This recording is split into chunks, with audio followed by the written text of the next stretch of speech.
ওর বয়সটা এমন এক জায়গায় এসে থেমেছে যেখানে সবকিছুতেই ওর বড় কৌতূহল। তন্ময়কে নিয়ে ওর কৌতূহলের শেষ থাকে না। আজকাল সাহস হয়েছে বড়। পূর্বে একটু ভয় পেত, এখন ভয়ের ভটুকুও পায় না। উদগ্রীব চোখে চেয়ে বিড়বিড়িয়ে সব ধরনের প্রশ্ন করে বসে। সেই দিন জিজ্ঞাসা করছে, সে মোট কটা প্রেম করেছে। তন্ময় প্রেম টেম করেনি। বন্ধু বান্ধব থেকে পরিবার পরিজন কম বেশি সকলেই জানে। ওরও শতভাগ জানে। ও আবার না জেনে আছে নাকি? তবুও একই প্রশ্ন করে বেড়ায়। এতে বোঝা যাচ্ছে তার ফেলে আসা যুবককালের কলেজ ভার্সিটির জীবনের সম্পর্কে জানতে মেয়েটা অত্যাধিক আগ্রহী। তবে তন্ময় ঠিক আঁচ করতে পেরেছে আসল আগ্রহখানা কোথায়। তাকে কজন প্রপোজ করেছে, কত শত মেয়ে পিছনে ঘুরেছে, সবই শোনার প্রবণতা বেশি।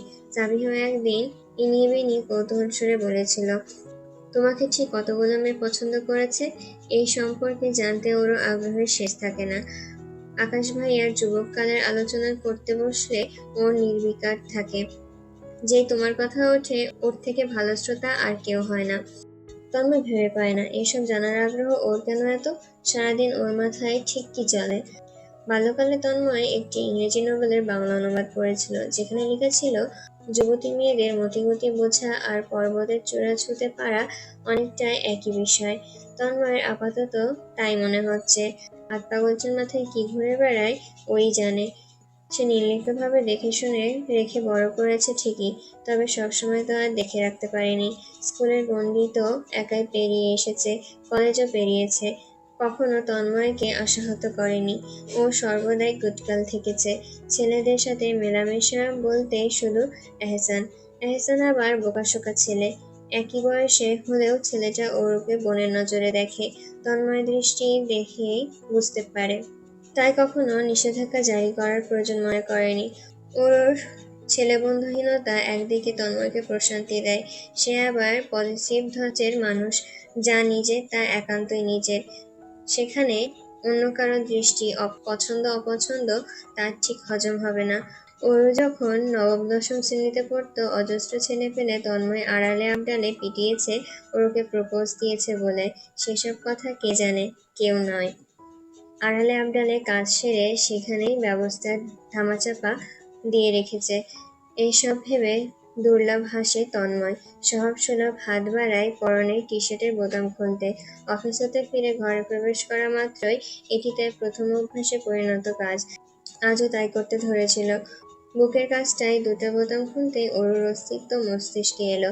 তৎক্ষণাৎ হাত গুটিয়ে নিল, আর চোখে পেছনে চেয়ে দেখল অরু থমথমে মুখে দাঁড়িয়ে, কণ্ঠে একরাশ অসন্তুষ্টি বিদ্যমান। তন্ময় ভাই, আপনি কি সত্যি চট্টগ্রাম যাচ্ছেন? তন্ময়ের মুখশ্রী গম্ভীর ধাঁচের। ওষ্ঠদ্বয় জুড়ে সামান্য হাসি না থাকলেও তাতে চূড়ান্ত গাম্ভীর্য দেখায়। সুদর্শনও বটে, এতে সাতক্ষণ তার মাপও হয়। এবারও সত্যিকারের ন্যায় গম্ভীর মুখে নাক মুখে জবাব এলো, হুম। এতে ওরও অসন্তুষ্টি দ্বিগুণ হলো বলে। তবে সিয়ানা মস্তিষ্ক খাটিয়ে ভেবেচিন্তে শেষমেশে ছ্যাঁত করে উঠল না। এ সময় বুদ্ধিমান লোকেরা নিজেকে শান্ত রাখে। সেও শান্ত হাবভাব, ভীষণ রকমের নরম গলায় শোধায়, চট্টগ্রাম খুব সুন্দর, তাই না? তন্ময়ের দক্ষ মস্তিষ্কে মুহূর্তেই লক্ষ্য করল অরুর কণ্ঠে পরিবর্তন। কিছুক্ষণ পূর্বে কণ্ঠে ছিল এক ঝাঁজ তীক্ষ্ণতা, এখনকার কণ্ঠে মধু ঝরঝরিয়ে পড়ছে। বিড়াল মাছের মতন ছটফট করছে। তন্ময় অন্য পাশে ঘুরে ফাইল দেখার ভান ধরল। তার নির্লিপ্ততা এ যাত্রায় ভাঙতে শুরু করলো। ঠোঁটে ঠোঁট চেপে হাসিটুকু গিলে ফেলল সযত্নে। ওরু ঘুরিয়ে ফিরিয়ে উড়নচণ্ডী রূপে সম্মুখে এসে দাঁড়ালো। মাথাটা বেঁকিয়ে চোখ তুলে চেয়ে ফের জানতে চাইল, সুন্দর তাই না?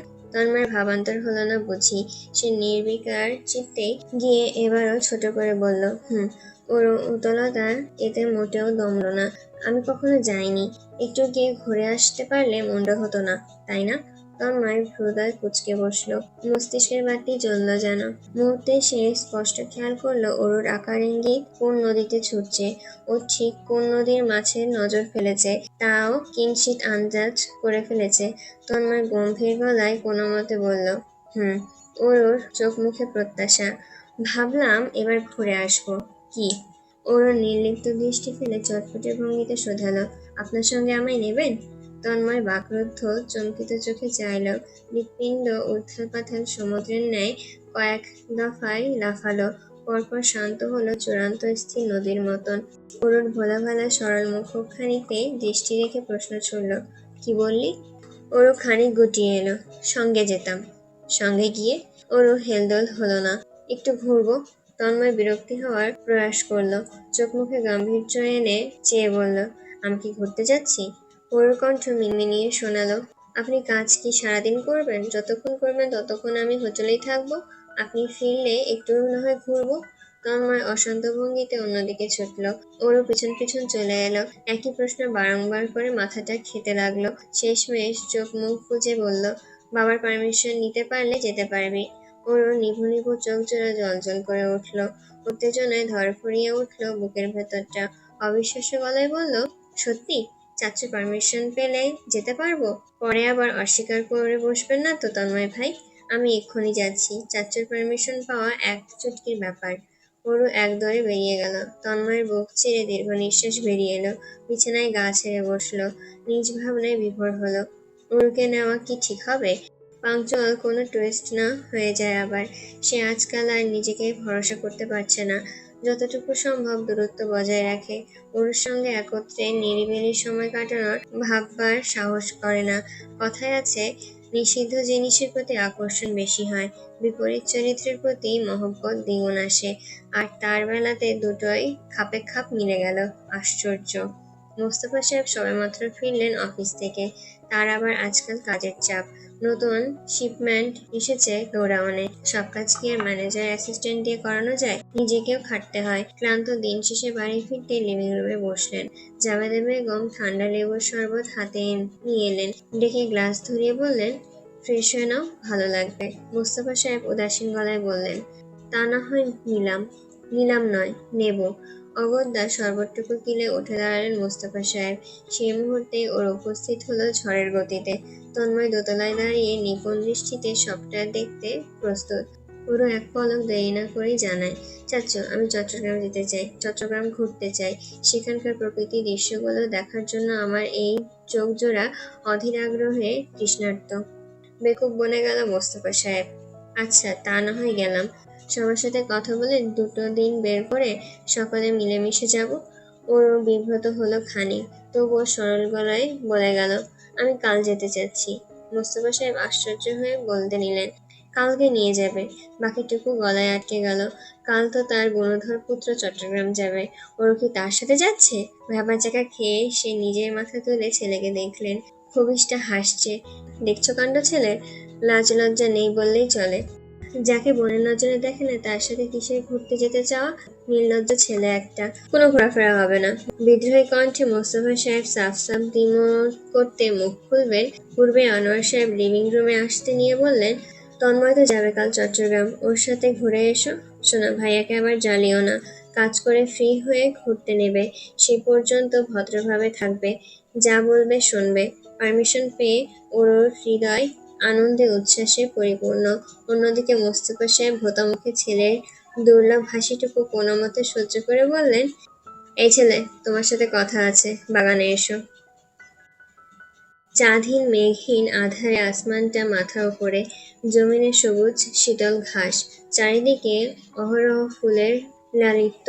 বাগানে দাঁড়িয়ে বাল্বের সাদা আলোতে নিজের গম্ভীর্য মুখ প্রদর্শন করে মোস্তফা সাহেব থমথমে গলায় ছেলেকে উদ্দেশ্য করে বললেন, বাবা আমার, বসো একটুখানি, সুখ দুঃখের আলাপ করি। তার কাঠিন্যতা তন্ময় দেখল না, অবুঝের মতন শুধু মাথা দোলালো। একজন ভদ্রসভ্য সন্তানের ন্যায় প্রশোভিত চেয়ারে বসল, নয়নযুগলে দৃষ্টি অদূরে নিক্ষেপ করা। ছেলের মুখের পানে কড়া দৃষ্টি ফেলে মোস্তফা সাহেব অসন্তুষ্ট গলায় শোধালেন, কিছু বলার নেই? তন্ময় নির্বোধ সাজল। বাবার চোখে চোখ রেখে অপরিপক্ব নাটকীয়তায় ভান ধরে বলল, মস্তিষ্ক আমার অচল না হলে যতটুকু মনে আছে আমি তোমাকে ডেকে আনিনি, বরঞ্চ তুমি আমায় ইশারায় ডেকে এনেছ। কি বলবে বলো, কাজ আছে। মোস্তফা সাহেব মুখে গম্ভীর্যতা লেপটে বললেন, কি কাজ? ব্যাগপত্র গুছিয়ে চট্টগ্রাম যাওয়া? তন্ময় অবলীলায় বলল, নাকি চট্টগ্রাম না গিয়ে কক্সবাজার যাব, সেখান থেকে না হয় সেন্ট মার্টিন? মোস্তফা সাহেব বুকের ভেতর ধড়ফড় করে উঠল। উচ্চকণ্ঠে ধমকের সুরে ডেকে উঠলেন, তন্ময়। তন্ময় নিজের মনে জিহ্বা কামড়ালো। বেশি হয়ে গেল। সে তো লেগ পুল করছিল মাত্র, এতটা সিরিয়াস হয়ে নয়। নদীতে নৌকা ঘোরানোর মতো নিজের কথা ধরে ঘুরিয়ে ফেলল। সেদিন অনিক আঙ্কেলের সাথে দেখা হলো। দেখে বোঝার উপায় নেই ভদ্রলোক 50-এর ঘরে পেরিয়েছে বয়স, এখনো ইয়াং। মায়ের কথা জিজ্ঞাসা করলো, এখনকার ছবিও দেখতে চাইলো। চোখ মুখে তার স্নেহ লুকিয়েছিল। আহা বেচারা। মোস্তফা সাহেবের মস্তিষ্ক ছেলের অদেখা দাড়ি টানতে চলল। ভুলে বসলো পূর্বের ভাবনা চিন্তা, তর্ক বিতর্কতা। তন্ময় যে নদীতে নামলো, সেই নদীতে ডুবিয়ে হাবুসফুস করে শুধালো, তুমি দেখিয়েছো ছবি? খবরদার আমার স্ত্রীর ছবি ওই শয়তানটাকে দেখাবে না। নাকি দেখিয়েছো? নাম্বার টাম্বার চেয়েছিল নাকি? হারামজাদা ফিরল কবে প্যারিস থেকে? ফিরে এসে অন্যের স্ত্রীর ভালো মন্দ জানতে এসেছে? নির্লজ্জ। তন্ময় আতঙ্ক ভার ধরে চমকিত গলায় বলল, আমি তো মায়ের নম্বর দিয়ে দিয়েছি। মোস্তফা সাহেব এক লাফে দাঁড়িয়ে পড়লেন, আঙুল তুলে ছেলেকে শাসালেন, আর 1 মিনিটও অপচয় না করে ত্বরান্বিত পায়ে ছুটলেন বাড়ির ভেতর। বাগানে বসে থাকা তন্ময় কর্ণে প্রবেশ করছে তার উচ্চ কণ্ঠ, জাবেদা, তোমার ফোনটা কই? দেখি, ওইটা আমাকে এক্ষুনি দাও। তন্ময় চোখ দুটোর পাতা বুঝল, কপালে ডান হাত চেপে শব্দহীন হাসল। হাসির তালে কাঁপল বুক। এক চোট হেসে চোখ মেলে তাকাতেই অপ্রস্তুত হলো। হাসিটুকু আলগোছে গিলে নিল। সম্মুখে বিচলিত চমকিত অগ্রসরে সপ্তমের চূড়ায় বসা অরু দাঁড়িয়ে। কখন এলো মেয়েটা? অরু বড় বড় চোখে চেয়ে শোধালো, এইমাত্র আপনি কি হেসেছেন তন্ময় ভাই? আমি কি যথার্থ দেখছি? আমার এই চোখ ভুল দেখেনি তো? কেন মনে হচ্ছে আমার সামনে হুবহু আপনার মতন দেখতে একজন জিন বসে? তন্ময় তো প্রায়শই হাসে, ও কি দেখে না? এমন আশ্চর্য হতভাবের মতন বিষয় কি এটা?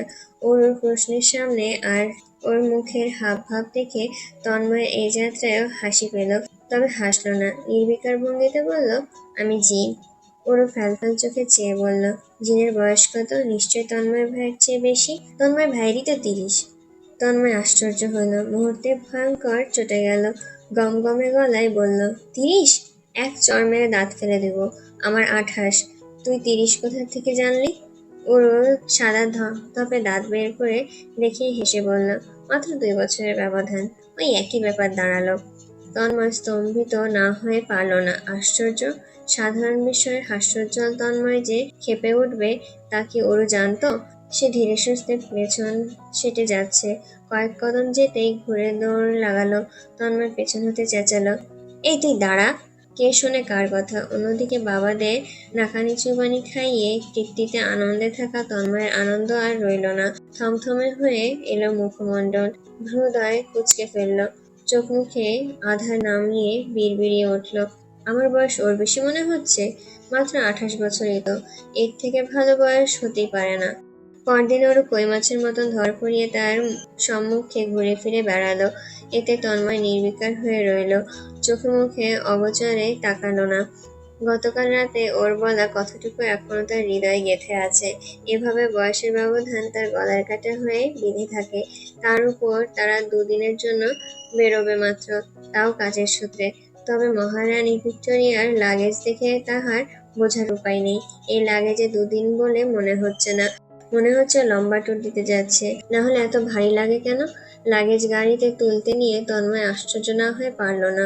ওর 2 হাতে লাঞ্চ বক্স সুন্দরভাবে প্যাক করা। জাবেদা বেগম, সুমিতা বেগম বেশ ভরে উঠেছে। কয়েক ধরনের রান্নাবান্না করেছে। সেসবই 2 বাচ্চার জন্য দিয়ে দিয়েছেন। খিদে পেলে যেন চটপট খেয়ে নিতে পারে। কোনোরকম হাত নাড়িয়ে বিদায় জানিয়ে তড়িৎ ওর গাড়িতে উঠে বসলো।